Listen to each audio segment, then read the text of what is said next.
tout de suite le Cameroun. Un train bondé de passagers a déraillé près de la gare d'Ezeka, située à 120 km à l'ouest de la capitale. Selon le ministère des Transports, des dizaines de personnes ont été tuées, plus de 300 blessés. Un grand nombre de voyageurs s'étaient repliés sur ce moyen de transport car impossible de reprendre la route. Dans la nuit de jeudi à vendredi, un pont situé sur l'un des principaux... C'est le cœur peiné que j'ai pris le stylo. Et si mon texte est acheté, ce sont des larmes et non des gouttes d'eau. En moi dans ce morceau, un peu de valsero. J'ai jamais tiré sur l'état, mais comme on dit au quad, trop c'est trop. La mère de mon poteau vient de fermer les yeux. Direct ça a ouvert les miens. Ce pays tue les jeunes et les vieux. J'ai cessé de penser que ça pourrait aller mieux. Je commence à croire que le bonheur se trouve sous d'autres yeux. Plus rien ne va ici et on s'en fiche à étudier. La preuve chaque année, ils se la coulent tous en Suisse. Y a le Cameroun des riches, de ceux qui trichent et les naïfs, eux, rêvent encore de devenir des étoffistes. Vu qu'il n'y a pas de boulot, les jeunes se font enculer par ces mêmes gens qui ne font que piller le pays. Ils leur disent que pour arriver au sommet, il faut savoir se baisser, céder à la pédérastie. Ils ont détruit la culture du mérite, les postes s'octroient en fonction de leurs ethnies favorites. Pour taire le peuple, le stratagème, c'est de le rendre plus alcoolique. C'est moins difficile de duper les gens quand ils ne sont pas lucides. Ici y a plus de bars que d'écoles, plus de bars que d'hôpitaux, plus de bars que de marchés.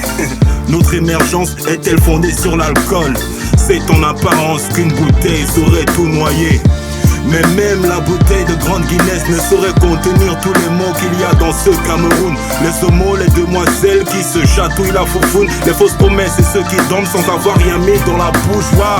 Le pays va mal à l'image de Rigaud. Rien ne bouge et ce sont les mêmes qui chopent les dos. On est dans le rouge, le vert et le jaune sont dans le noir. Il n'y a que Dieu qui pourrait venir nous sortir la tête de l'eau.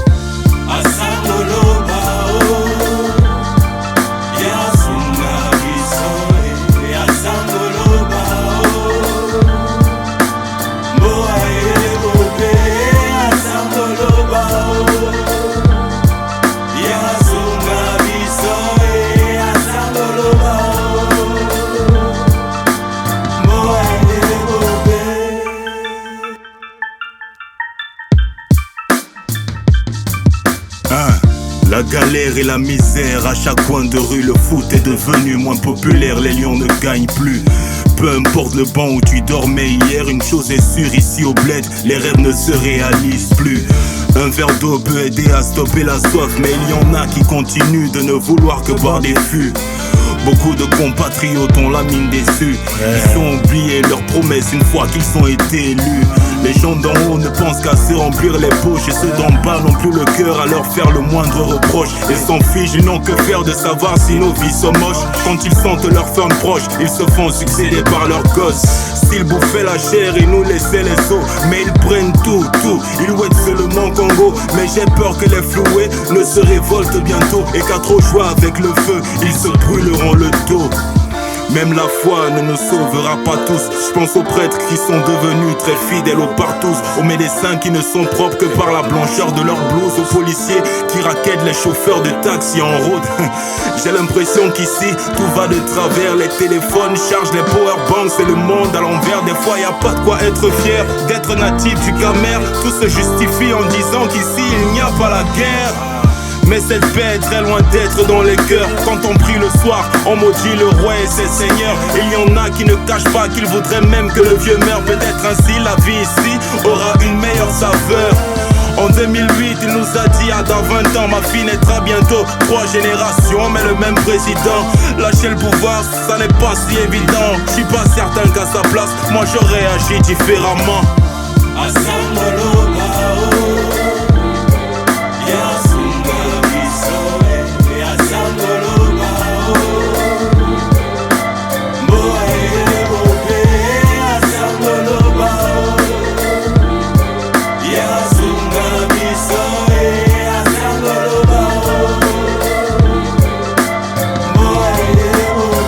Le pays ici fait très peu de place aux jeunes depuis l'indépendance. Les mêmes sont assis sur les meilleurs fauteuils. Paraît que l'école promet à un bel avenir. Le président de l'Assemblée nationale me ferait mentir. Mais que faut-il faire? Devenir un fonctionnaire et 5 ans après devenir milliardaire? S'arranger à mettre sa famille à l'aise et se foutre du reste des camères qui vit dans la merde. On est quelqu'un derrière quelqu'un. Ici au bled c'est ça qui marche, ou alors les pots de vin. Peu importe la chanson, ça demeure le même refrain. Si ton père est né la nuit, tu ne verras pas le soleil, c'est certain. Le berceau des ancêtres est devenu un lit inconfortable pour tous ceux qui ont eu le malheur de naître dans des familles démunies où l'on vit de travaux champêtres. Ici, les chats ne deviendront jamais chèvres. Même la vérité est devenue un luxe. Ils diront qu'il y a 10 morts, mais en fait il y en a plus. Ils envoient nos gosses à la mort et les leurs sont chez les Russes. En fait ils ne sont pas ici, des fois ça me paraît injuste. Il y a le Cameroun d'en haut, il y a celui d'en bas, celui des gars de Mokolo, celui de Junior et Brenda, celui de ceux qui se battent pour avoir les dos, celui de ceux qui les ont parce qu'ils sont les amis de Bia. Certains ont perdu leur poids d'origine. La ménagère a trop de difficultés à faire la cuisine, et c'est pas tellement différent chez la voisine. Des fois si le peuple m'écrit, c'est la faute au régime. Le peuple a soif, mais on vient de couper l'eau. On rêve de sortir du noir, la lumière nous fait défaut. J'ai peur de pas finir ce son à cause d'une coupure des néos. Il y a tant de choses à dire, mais il y a si peu de mots.